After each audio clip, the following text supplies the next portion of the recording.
حقيقة خبر وفاة الفنانة العراقية ساجدة عبيد، وهل توفيت؟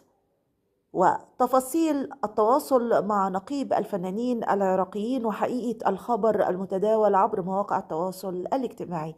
السلام عليكم ورحمة الله وبركاته. تداول رواد مواقع التواصل الاجتماعي خبر وفاة المطربة ساجدة عبيد.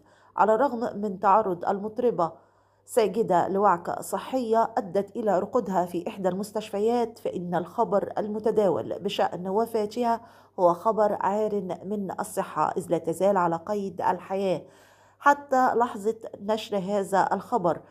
وعند التحقق من صحة الخبر المتداول لم يتم العثور على أي مصدر موثوق يؤكده، إذ يخلو الحساب الرسمي لنقابة الفنانين العراقيين من أي إعلان مماثل، كما أن وسائل الإعلام المحلية لم تنشر أي خبر عن الوفاة.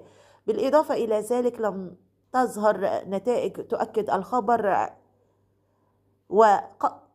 وقد قام الفريق بالتواصل مع نقيب الفنانين العراقيين للاستفسار بشأن خبر وفاة الفنانة ساجدة عبيد، وجاء رد النقيب بعد سؤاله عن حقيقة الادعاء المتداول بأنها لا تزال متعرضة لوعكة صحية في إحدى المستشفيات حيث تم نقلها، ولا تزال راقدة حتى الآن.